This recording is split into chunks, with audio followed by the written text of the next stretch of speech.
Good morning student, hello how are you. Prajapati classes में आपका स्वागत है और आज हम आगे बढ़ रहे हैं। Question number 3 exercise 3.3 word problem और इसका भी लेवल नंबर 1 है। तो ए फ्रैक्शन बिकम 9/11। फ्रैक्शन बोलो तो ऊपर होता है न्यूमरेटर और नीचे होता है डिनोमिनेटर। ऊपर होता है न्यूमरेटर, नीचे होता है डिनोमिनेटर। ये होता है हमारा फ्रैक्शन, राइट। यानी कि अगर मैं लिखूँ 2/5 या लिखूँ 3/4, ये सब फ्रैक्शन है। अब क्या है, ये फ्रैक्शन बिकम 9/11 होता है। 9/11 if 2 is added to both the numerator and denominator. कब 9/11 होगा फ्रैक्शन? जब मैं 2 is added to the numerator and 2 is added to the denominator. Then second case, 3 added to both the numerator and denominator, it becomes 5/6. Find the fraction. तो मुझे fraction ढूंढना है, तो fraction को मैं लिखूंगा x/y के फॉर्म में। यानी कि मेरा न्यूमरेटर क्या है x और डिनोमिनेटर में क्या लूँगा y। It's a very easy concept और एक बार आप समझ लो ना, फिर आपको बहुत ही इजी होगा ये।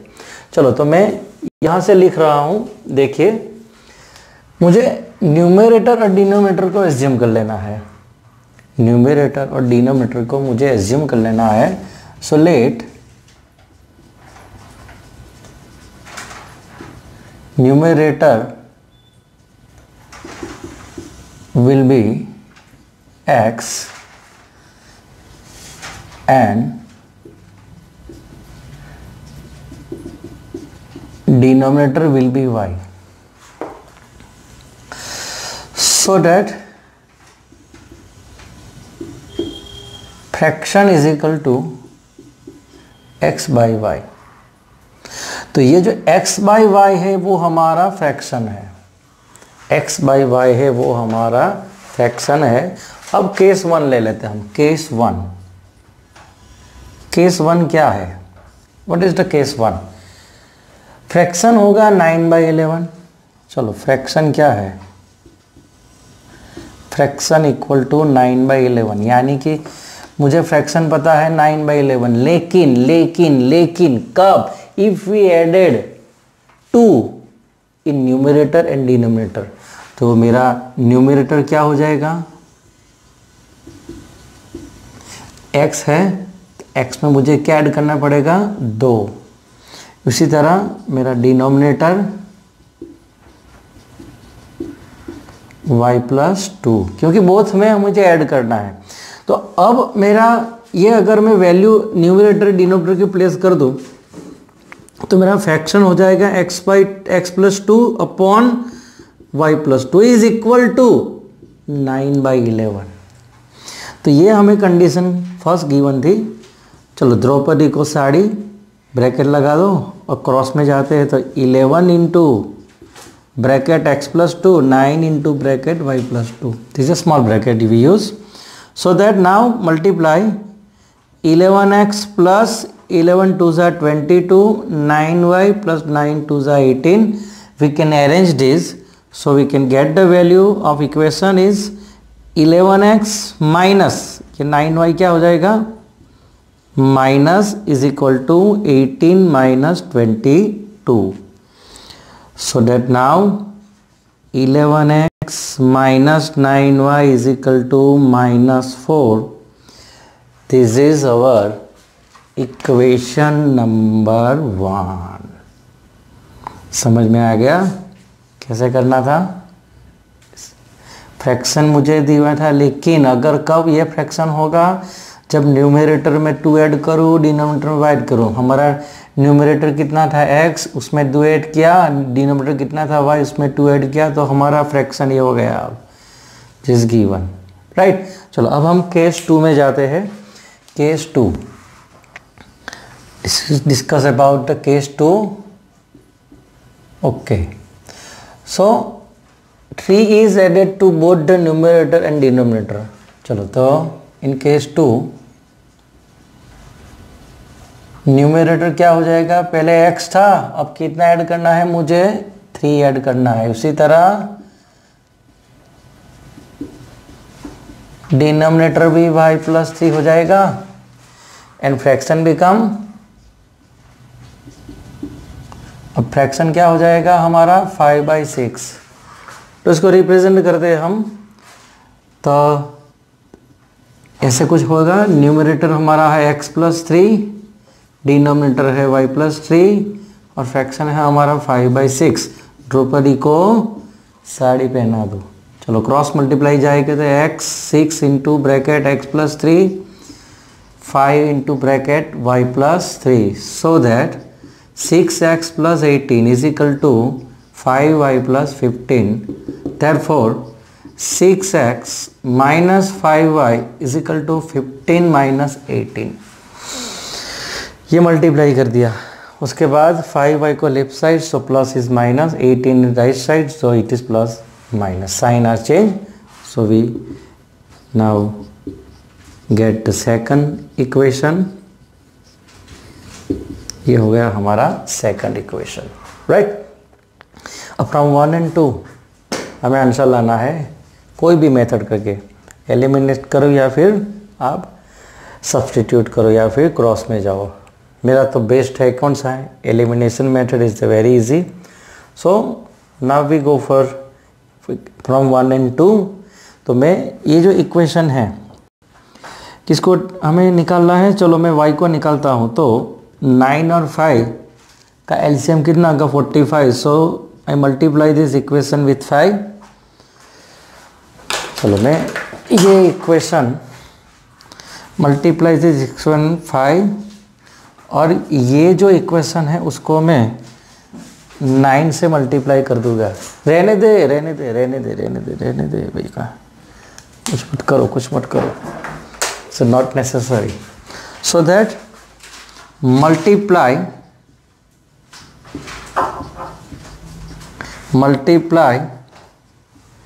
Equation 1 with 5 and equation 2 with 9 and eliminate our variable y। चलो y को हम एलिमिनेट कर लेते हैं, तो आगे जाते हैं हम। इसको 5 से मल्टीप्लाई करना है, तो 11 5 55x, 5 से मल्टीप्लाई करेंगे तो 9 5 45y is equal to 5 4 minus 20, right. अब इसको 9 से मल्टीप्लाई करेंगे पूरे इक्वेशन को, 9 6 54x, 9 5 45y and 9 3 माइनस 27। अब क्या होगा, ये दोनों का साइन सेम है, तो मुझे इसके निकालने के लिए, कट करने के लिए सबका साइन चेंज करना पड़ेगा। ये माइनस है तो प्लस हो जाएगा, बस यही आपको ध्यान में रखना है। मेन थिंग आपको यही ध्यान में रखनी है। So this is eliminate y variable.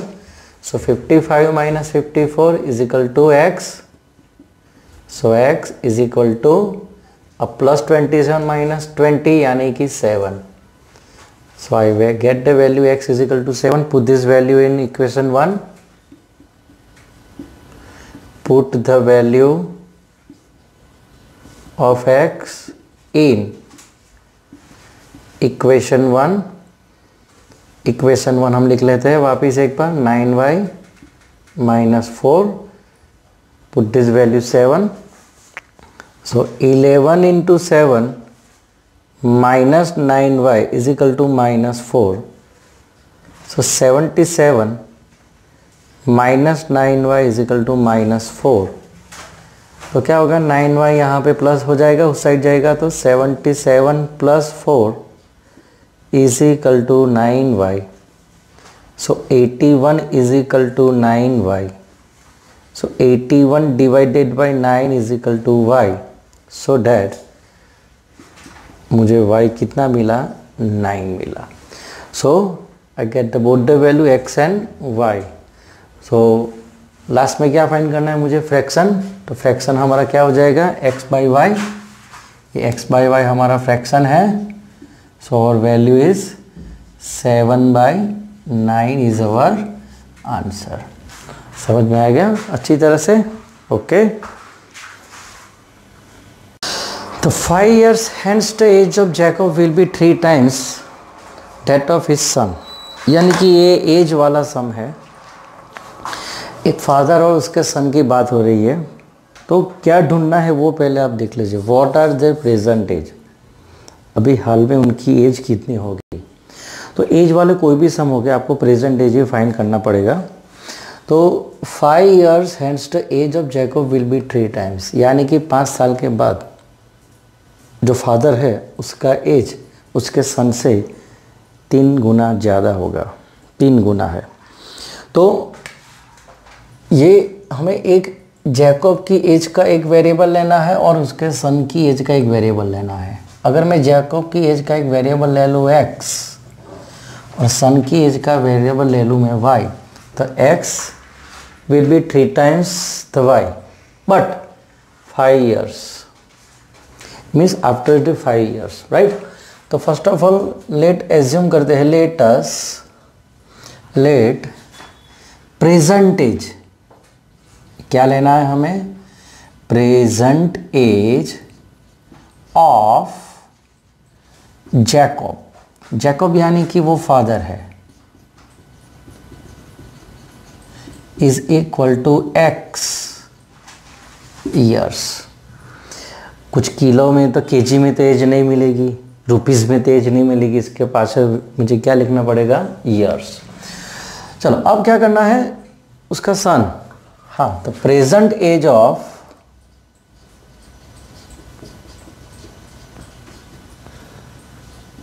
Sun is equal to y years.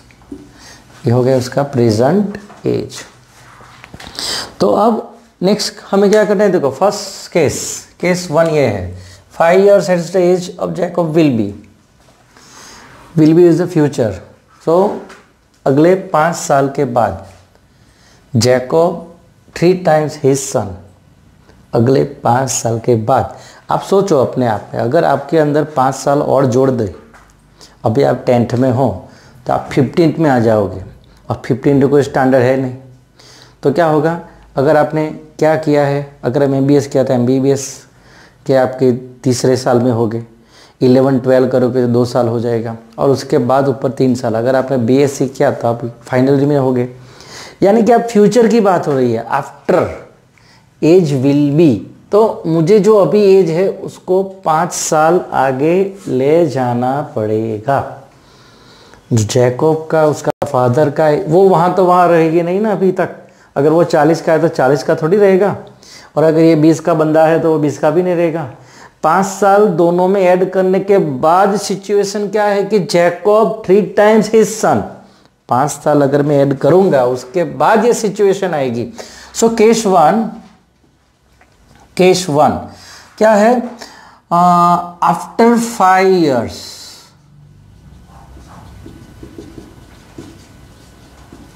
Case 1 after 5 years age of Jacob is equal to x + 5 हो जाएगा, और उसी के साथ उसके बच्चे की एज भी 5 साल बढ़ गई.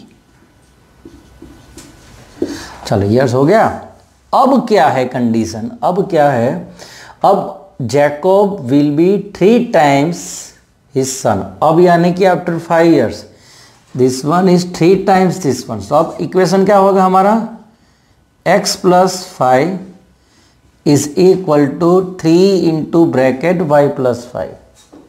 तो जो ये जैकब से 3 गुना है वो फादर आफ्टर 5 years. राइट। तो अब इसको हम सॉल्यूशन करेंगे तो क्या होगा, x plus 5 is equal to 3y plus 15। तो हमें पता है कि इसको इधर लेना है, यानी कि x minus 3y 15 minus 5, so x minus 3y is equal to 10। ये है हमारा इक्वेशन नंबर 1। चलो अब सेकंड इक्वेशन में जाते हैं हम। 5 years ago इन पास्ट में जाना है, 5 साल पहले, अब 5वीं में थे और एक शाहरुख खान की सिला थी, क्या आप 5वीं पास से तेज हो? तो 5 साल पहले की बात है, यानी कि अब मुझे जो प्रेजेंट है जो उसमें से 5 साल आगे पीछे जाने के लिए सबट्रैक्ट करना पड़ेगा। आफ्टर के लिए प्लस है, बिफोर के लिए माइनस है। तो before how much years, 5 years। तो बिफोर 5 years, हाँ ये हमारा केस नंबर 2 चल रहा है। This is our case number 2, before 5 years।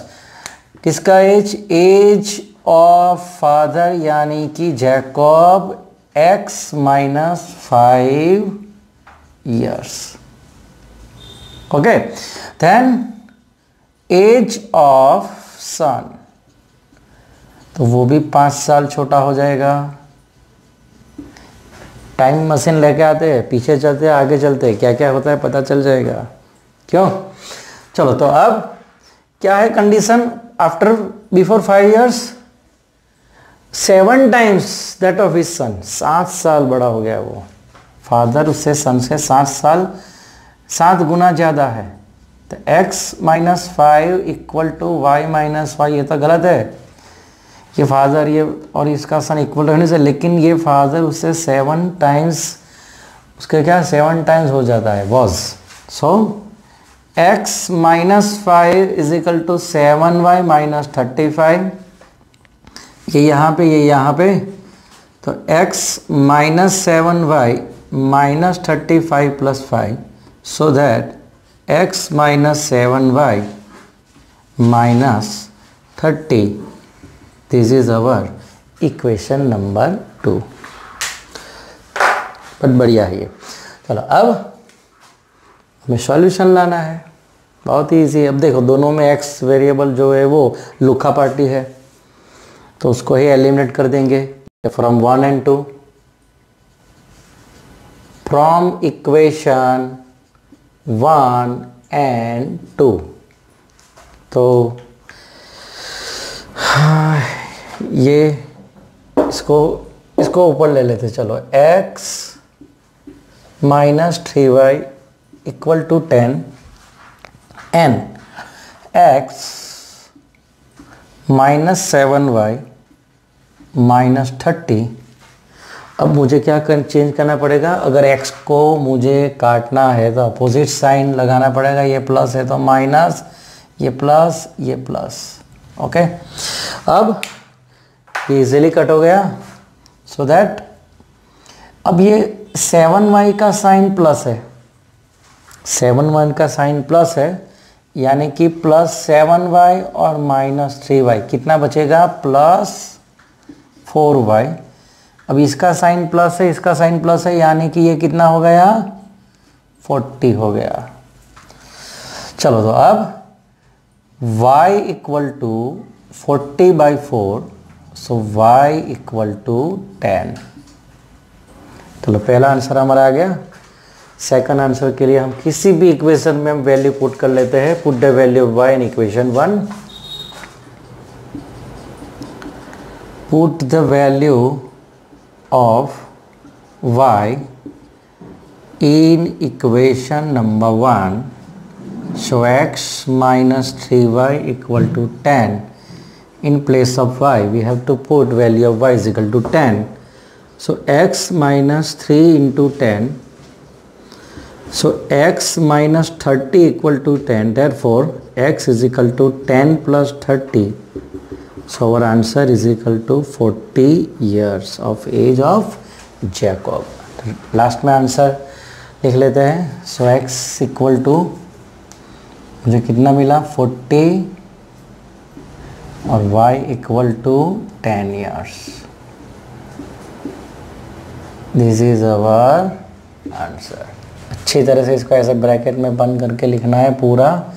इसे बोलते हैं थर्ड एम्पायर, ऐसा करते हैं ना, उसे बोलते हैं हम थर्ड एम्पायर। थर्ड एम्पायर को every answer you have to last में आपको लिखना है। ये मेरी तरह ऐसा नहीं कि जो एज्यूम किया उसे में लिख लो, लास्ट में आपको इसका आंसर ऐसा शो करना है। तो अब हम वर्ल्ड प्रॉब्लम में लेवल 2 पे जा रहे हैं, यानी कि थोड़ा डिफ़िकल्ट लेवल होगा। अब लेवल जो 1 है उससे थोड़ा डिफ़िकल्ट होगा। और ये हमारा example number 11 NCERT chapter number 3। Ratio of income of 2 person is 9:7 and the ratio of their expenditure is 4:3। यानी कि इनकम का रेशियो है और खर्चे का रेशियो है। Each of them manage to save ₹2000 per month. दोनों जो है पर्सन वो मंथली 2000 रुपीज़ उनके सेविंग्स है। Find their monthly income. तो दोनों की मंथली इनकम क्या होगी। चलो, तो अब मुझे अगर मंथली इनकम ही ढूंढनी है सिर्फ उनकी, तो इनकम का रेशियो मुझे क्या गिवन है 9:7, यानी कि let the income be ₹X। Let income is equal to ₹X and जो भी एक्सपेंडिचर होगा उसको मैं y ले लेता हूँ, y वेरिएबल, यानी कि इनकम और एक्सपेंडिचर। अब 2 पर्सन है, so ratio, the ratio of income is 9:7। यानी कि 2 बंदे हैं, उसका इनकम का रेशियो 9:7 है। So we can write like that कि अगर इनकम उनका x है तो एक पर्सन का इनकम होगा 9x और दूसरे पर्सन का इनकम होगा 7x, क्योंकि हम इनकम को क्या ले रहे हैं, x वेरिएबल लिया है। So income of person 1 is rupees 9x। उसी तरह income of person 2 is rupees, ये 7 है तो क्या हो जाएगा 7x। तो ये दोनों का इनकम हो गया। चलो, अब एक्सपेंडिचर का भी रेशियो गिवन है। जो रेशियो ऑफ एक्सपेंडिचर, और वो रेशियो है खर्चे का, जो रेशियो है वो 4:3। So expenditure of person 1 is equal to, अब मुझे क्या लेना है, वेरिएबल y लेना है। ध्यान रखना, मुझे वेरिएबल लेना है y, यानी कि हो जाएगा ₹4y। उसी तरह एक्सपेंडिचर ऑफ पर्सन 2 हो जाएगा ₹3y। तो अब क्या है, if each of them manage to save ₹2000 per month, यानी कि सेविंग उनका 2000 है। चलो, ये इनकम हो गया, ये खर्चा हो गया फर्स्ट पर्सन का। तो अगर मुझे सेविंग ढूंढना है, आप जितना कमाते हो उसमें से आपने खर्चा किया, बाकी क्या बचा वो सेविंग। आप सेविंग का क्या करते हो, बैंक में डालते हो या फिर कुछ भी करते हो, कुछ भी खरीदी करते हो, वो सेविंग में से होता है। तो ये जो मुझे सब्ट्रैक्शन दोनों का करना पड़ेगा। पता चला, इनकम में से एक्सपेंडिचर अगर मैं सब्ट्रैक्ट करूँ तो जो बचा इनकम है वो सेविंग हो जाएगा, राइट। तो सेविंग यानी क्या है,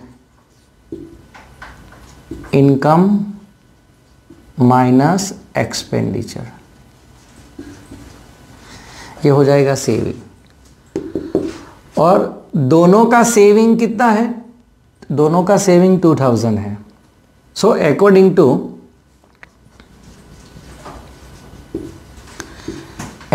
to given condition,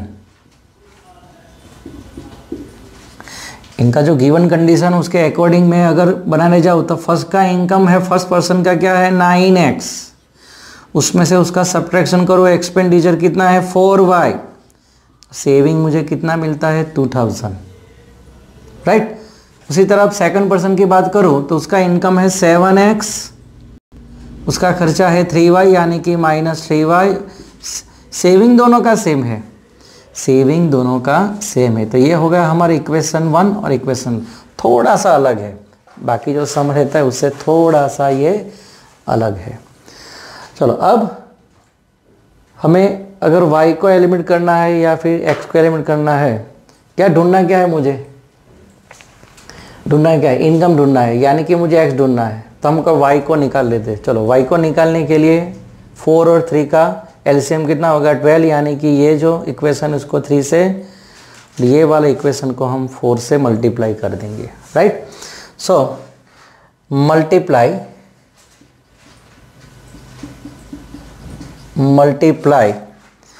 equation 1 with 3 and equation 2 with 4। चलो अब मल्टीप्लाई कर देते हैं, पूरे इक्वेशन को 3 से मल्टीप्लाई करना है, यानी कि 9 3 ज़ा 27, 4 3 ज़ा 12 एंड 2000 इंटू 3 इज 6000। चलो अब इसको मल्टीप्लाई करते हैं 4 से, 7 4 ज़ा 28x, 4 3 ज़ा -12y and 2000 into 4 equal to 8000। अब देखो मुझे अगर वेरिएबल y को सब्ट्रैक्ट करना है, दोनों का साइन सेम है, तो उसको चेंज करना पड़ेगा। अब चेंज करने के लिए अगर इसको मैंने प्लस किया तो ये प्लस वाले को माइनस, प्लस वाले को माइनस। चलो साइन भी अच्छी तरह से हमने चेंज कर लिया। Now the y variable is eliminate and now 27 minus 28 is equal to -x और 6000 माइनस 8000, कौन बड़ा है 8000, यानी कि साइन रहेगा हमारा -8 माइनस 6 इक्वल टू 2, सो 2000। अब दोनों साइड माइनस माइनस प्लस हो गया, यानी कि मुझे वेरिएबल x का वैल्यू कितना मिला 2000। ये आंसर नहीं है, this is not a answer. Find then monthly income, income किस पर्सन 1 का 9x है और सेकंड पर्सन का 7x है। So now income of person 1 is equal to 9x, so 9x in 9 into 2000, it is 18,000 rupees income we get of the person number 1. Now for the second person, income of person 2 is equal to 7x, so 7 into 2000, 14,000 is income of second person. ये हो गया हमारा answer. बहुत ही बढ़िया सब है। Pause करके आप एक बार इसको वापस कर लीजिए और अच्छी तरह से कीजिए। Okay, go for the another question. अच्छा, now we go for the 2 digit number. It's a very good questions. और आप एक बार समझ लो तो कोई भी 2 डिजिट नंबर आपको आसानी से आ जाएगा। चलो अब 2 डिजिट कैसे फॉर्म होता है हम सीख लेते हैं। 2 डिजिट नंबर वो कैसे फॉर्म होता है। Suppose 2 digit number start from 10, 11, 12 up to 99, यहाँ तक 2 डिजिट नंबर रहता है। अब कोई भी 2 डिजिट नंबर अगर मैं ले लो, अगर मैं सपोज ले लिया मैंने 27, तो ये 7 है वो यूनिट प्लेस है, यानी कि यूनिट डिजिट है। और 2 है वो टेंस डिजिट है। अब यूनिट वाला है यानी कि वो 1 से मल्टीप्लाई होता है, यानी कि वो मल्टीप्लाई होता है 1 से। अब अगर वो टेंस डिजिट है तो वो मल्टीप्लाई होता है 10 से, यानी कि ये हो गया 20। तो अब ये दोनों का मैं सम करूँगा तो मुझे आंसर मिलेगा 27। तो ऐसे फॉर्म होता है ये 2 डिजिट नंबर, कैसे फॉर्म होता है, यानी कि जो यूनिट प्लेस पे उसको 1 से मल्टीप्लाई करो और जो 10 प्लेस पे उसको 2 से मल्टीप्लाई करो। अब जो मल्टीप्लाई करते हो उसमें वही यूज़ करते हो ना आप। अगर मैं ये मल्टीप्लाई करूँ 12 इंटू 13, तो आप ये 0 क्यों लिख रहे हो पहले, यानी कि आप ये 10 डिजिट को मल्टीप्लाई कर रहे हो, इसलिए आप 0 लिख रहे हो। फिर आप लिखते हो 1 2 ज़ा 2, 1 1 ज़ा 1 ऐसा। तो ये 0 क्यों लिखा हमने, ये 10 वाला डिजिट है, यानी कि आपने 10 से पहले से ही मल्टीप्लाई कर दिया, इसलिए आप 10 लिख रहे हो। अब ये यूनिट वाला डिजिट है, आप क्या लिख रहे हो, 3 2 ज़ा 6, 1 3 6। अब ऐसे सम करते हो ना 156। तो ये 0 क्यों लिखा आपने, किसी ने पूछा अभी तक आगे मैडम को कि हम 0, बस ये मेथड है ऐसा करके आपने देख लिया। लेकिन अब पता चला कि ये 10 डिजिट है। अगर ये ऐसा होता 136, तो मैं 1 को कितने 2 डिजिट से मल्टीप्लाई करता, यानी कि यहाँ पे 2 डिजिट ऐसा ऐसा लिखना ही पड़ता। फिर ये 1 2 ज़ा 2 और 1 1 ज़ा ऐसे होता। तो यानी कि कौन से प्लेस पे है डिजिट, उसी को उसके हिसाब से मल्टीप्लाई करना है। फर्स्ट प्लेस पे 1 से, सेकंड प्लेस पे 10 से, फिर होता है 100, फिर होता है 1000। इसे करते करते ये नंबर बढ़ता जाएगा और आपको नंबर मिलता जाएगा। चलो, तो अब यहाँ पे मुझे फाइंड करना है 2 वेरिएबल से, इसको 2 वेरिएबल का यूज़ करना है। तो मुझे डिसाइड करना पड़ेगा कि मैं 10 डिजिट पे कौन सा लूँ और यूनिट डिजिट पे कौन सा वेरिएबल चूज़ करूँ। मेरे पास एक x है, दूसरा y है। एक मेरे पास वेरिएबल x है, यानी कि अगर मैं उसको यूनिट प्लेस पे रखूँ, अगर ये यूनिट है, यूनिट डिजिट है, तो उसको मल्टीप्लाई करना पड़ेगा 1 से। अगर ये y को मैंने 10 डिजिट लिया तो उसको मल्टीप्लाई करना पड़ेगा 10 से, यानी कि ये हो गया x, ये हो गया 10y। सो पूरा डिजिट हो गया हमारा x प्लस 10y। ये आपको कभी MCQ वगैरह में भी आएगा। आप अगर कि एक यूनिट प्लेस पे है 2, 10 प्लेस पे है 4, 100 प्लेस पे है 5, तो ये नंबर क्या होगा, इसे मल्टीप्लाई करो 1 से, इसे मल्टीप्लाई करो 10 से, इसको मल्टीप्लाई करो 100 से। सो 540 एंड 2, 542। आप ये डायरेक्टली भी कर सकते, यूनिट पे 2 है, 10 पे 4 है, 100 पे 5 है। चलो, तो ये हो गया हमारा कैसे हमको वेरिएबल चूज़ करना है, वो हो गया सिलेक्शन। तो हम शुरुआत करते हैं, स्टार्ट करते हैं फर्स्ट यहाँ से और फिर यहाँ से। So let unit digit of 2 digit number, हम यूनिट डिजिट ही लिखेंगे। चलो, unit digit equal to x और 10th digit is equal to y। चलो, तो यूनिट डिजिट x है, 10th डिजिट y है।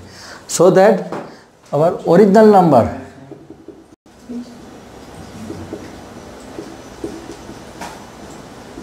Original number will be x into 1 में क्यों 1 से मल्टीप्लाई किया, यूनिट है, और इसको मल्टीप्लाई करना पड़ेगा 10 से। सो that x plus 10y is our original number.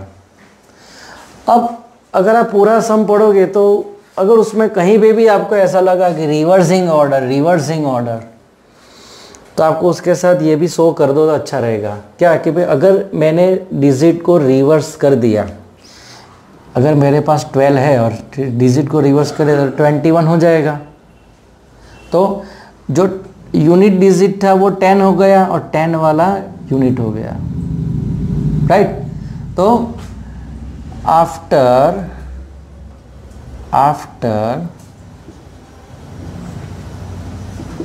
reversing digit new number क्या होगा? अगर मैं ये डिजिट को एक्सचेंज कर दूं एक दूसरे से तो अब न्यू नंबर क्या होगा? यानी कि मेरा ये यूनिट डिजिट हो गया y और ये टेंस डिजिट हो गया x, यानी कि 10x। तो ये हो गया हमारा new number after the change the order of this digit. चलो अब हम फर्स्ट केस पे जाते हैं। The sum of the digit of a 2 digit number is 9। चलो case 1, sum of digit is equal to 9। Digit का सम 9 है। Digit क्या है? डिजिट है x और डिजिट है y, सो दैट उसका सम x प्लस y का सम है 9। तो ये हो गया हमारा इक्वेशन नंबर 1। चलो अब आगे। Also 9 times this number means original number is twice the number obtained by the reversing order of the digit, is twice the number obtained by the reversing order। यानी कि जो हमारा ओरिजिनल नंबर है उसको मैं 9 से मल्टीप्लाई करो। अब मैं पूछता हूँ कि ओरिजिनल नंबर कहाँ है? ये वाला ओरिजिनल नंबर है, उसको मुझे किससे मल्टीप्लाई करना है? 9 से। तो जो नया नंबर मिलेगा रिवर्सिंग ऑर्डर वाला, वो उससे कितना हो जाएगा? वो ट्वाइस हो जाएगा, इससे वो ट्वाइस हो जाएगा। चलो तो केस 2 सिंपली लिख लेते हैं। 9 times the original number is twice the new number, twice the new number. अब देखो ओरिजिनल नंबर हमारा क्या है? x plus 10y। ये x प्लस 10y है और न्यू नंबर हमारा कौन सा है? वो y प्लस 10x है। तो अब देखो 9 टाइम्स इसका है, 2 टाइम्स इसका है, दोनों इक्वल है। 9 टाइम्स उसका है, यानी कि 9 into multiply x plus 10y is equal to 2 into multiply y plus 10x। So now multiply 9x is 90y, 2y, 20x, so that 9x minus 20x plus 90y minus 2y equal to 0। ये क्या पता चला? इसको इस side ले लिया मैंने और 2y सबको लेफ्ट साइड ले लिया। तो बेसिकली ये जो साइड चेंज करते हैं उनका साइन ही चेंज होगा। ये दोनों का साइन चेंज किया मैंने, बाकी कुछ नहीं किया। देखो ये 20x प्लस था, माइनस हो गया, 2y प्लस था, माइनस हो गया। चलो अब क्या होगा? यहाँ से माइनस करेंगे तो क्या होगा? Minus 11x plus 88y equal to 0। So that divide this 11। मुझे ये 11 से डिवाइड करना इजी हो जाएगा। देखो सबको मैं 11 से डिवाइड कर देता हूँ, राइट? सो 11 से डिवाइड किया तो minus x plus 8y equal to 0। 0 divided by 11 is equal to 0। So that अगर ये x उस साइड चला जाएगा तो क्या होगा? 8y is equal to x. तो मैं यहाँ पे x का वैल्यू मुझे क्या मिला? 8y, जिसको मैं यहाँ पे सब्स्टिट्यूट कर सकता हूँ। So from equation from 2 and 1 तो x plus y is equal to 9, यहाँ इसका वैल्यू डाल देते हैं। 8y plus y is equal to 9। अब देखो 8y यानी कि 9y is equal to 9, so y is equal to 9 divided by 9, so y is equal to 1. अब ये इसमें सब्स्टिट्यूट कर लेते हैं, तो 8 into 1, so x is equal to 8. ये मुझे अब क्या ढूंढना है, मुझे फाइंड द नंबर. हमारा ओरिजिनल नंबर ये है, ये नंबर मुझे ढूंढना है. So number equal to x plus 10y, x plus 10y, okay. और x का वैल्यू क्या है 8 और y का वैल्यू क्या है हमारे पास 1. So 8 plus 10 is equal to 18. Our required number is 18. तो हमारा ओरिजिनल नंबर कितना होगा 18 होगा. देख लीजिए अच्छी तरह से. और एक सॉल्व एग्जाम्पल है आपकी बुक में, वो ही कर लेते हैं अभी, लास्ट वाला. चलो तो दूसरा और एग्जाम्पल हम देख लेते हैं. सेम टू सेम है आपका example number 13. The sum of a 2 digit number and the number obtain by the reversing the digit is 66. यानी कि मैंने पुराना वाला सम का जो फॉर्मूला था मैंने रहने दिया है, क्योंकि अभी काम लगेगा. चलो तो यूनिट डिजिट को x ले लिया, टेंस को y, original number x into 1 x and y into 10y, reversing digit y plus 10x. तो अब क्या करना है, देखो first case 1, sum of a 2 digit number and number obtain by the reversing the digit is 66. यानी कि case 1 क्या है, केस 1 क्या है, sum of original number, sum of original number and new number is 66. Sum of 2 digit number, ये हमारा देखो number और डिजिट दोनों में फ़र्क है. वो क्वेश्चन में क्या बोल रहे हैं, अगर डिजिट बोला तो डिजिट को आप जाओ, अगर नंबर बोला तो नंबर पे जाओ. यहाँ पे क्लियरली है कि इस सम ऑफ 2 डिजिट नंबर, यानी कि जो 2 डिजिट वाला नंबर है ये हमारा एक हो गया, और रिवर्सिंग ऑर्डर वाला ये दूसरा डिजिट का ये न्यू नंबर हो गया. अब दोनों नंबर का सम, दोनों नंबर का प्लस कितना है 66. यानी कि ये हमारा पुराना वाला नंबर प्लस ये नया वाला नंबर इक्वल टू 66. और आप कभी भी जब भी देखोगे कि जब ये ऐसे दो नंबर को आप ऐड करोगे ना तो वो 11 से डिवाइड होगा, और जब आप इसको सब्ट्रैक्ट करोगे तो वो 9 से डिवाइड होगा. चलो अब देखो x plus 10x 11x 11y is equal to 66.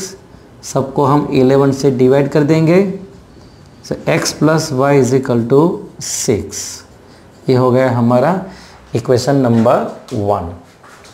अब क्या है case 2, if the digit of the number differ by 2. इसका मतलब क्या है, digit of the number is differ, दोनों के बीच का डिफरेंस 2 है. ये दोनों के बीच का डिफरेंस कितना है 2 है. अगर कोई नंबर 3 है तो 5 है, 5 है तो 3 है, ये भी हो सकता है. अगर कोई नंबर 2 है तो उसका 4 होगा, 4 है तो 2 है, 5 7 7 5. अब कौन सा नंबर लेना है वो हमें अभी देखते हैं. चलो तो देखो क्या है, the digit of the number is differ by 2. तो हमारे पास अभी दो कंडीशन है. केस 2, केस 2 में दो कंडीशन है. Difference of digit is 2. So अगर एक कंडीशन लूँ मैं तो x minus y equal to 2 हो सकता है, राइट. और दूसरा कंडीशन होगा y minus x equal to 2. ये नंबर भी ज़्यादा हो सकता है या फिर y वाला भी ज़्यादा हो सकता है. तो ये दो कंडीशन लेके हम ट्राई करेंगे. चलो तो ये हो गया हमारा इक्वेशन नंबर 2. तो फिर ये हो जाएगा हमारा equation number 3. So from 1 and 2, from 1 and 2, चलो फ्रॉम 1 इंटू क्या होगा x plus y is equal to 6, x minus y is equal to 2, और बाजू में वही करेंगे 1 और 3, फ्रॉम 1 एंड 3 तो क्या होगा x plus y is equal to 6। अब देखो यहाँ x आगे लेने के लिए माइनस, यहाँ पे साइन नहीं चेंज होगा। क्यों साइन चेंज नहीं होगा? हमने कहीं पे भी राइट या लेफ़्ट साइड नहीं किया, वो इज इक्वल टू की लेफ़्ट साइड ही दोनों, यानी कि साइन चेंज होगा नहीं। चलो अब यहाँ पे देखो ये y सब्ट्रैक्ट हो गया, यानी कि 2x is equal to 8, so x is equal to 4। अब ये वैल्यू अगर मैं इक्वेशन कोई भी इक्वेशन में डाल दूँ, जो भी इक्वेशन लेना है यहाँ लिख लेता हूँ मैं। चलो अब 4 plus y is equal to 6, so y is equal to 6 minus 4, so we getting the answer is 2। चलो यहाँ पे x एलिमेंट होगा, so 2y is equal to 8, so y is equal to 4। अब मैं ये वैल्यू वो फर्स्ट इक्वेशन में डाल लेता हूँ, x plus 4 is equal to 6, so x is equal to 2। तो यहाँ पे x मुझे 2 मिला। तो ये दोनों वाइजा वर्सा एक दूसरे से थोड़ा ही चेंज हो गए हैं। तो फाइंड द नंबर्स, तो अगर यहाँ पे मुझे ये नंबर ढूंढना है, ये नंबर मुझे ढूंढना है, तो क्या होगा number is equal to x plus 10y, x हमारा 4 और y is equal to 2, so 4 plus 20, तो एक आंसर आएगा हमारा 24। तो अगर ये कंडीशन को लेके हम चलते हैं तो क्या होगा number equal to x plus 10y, x का वैल्यू 2 और y का value 4, so 2 into 40, so it is answer is 42। तो लास्ट में पूछा है कि फाइंड द नंबर, तो नंबर 24 और 42 दोनों आएंगे। How many such number there are 2 numbers 24 and 42, there is a 2 possibility that I have to find। Okay, चलते हैं फिर नेक्स्ट लेवल पे अब।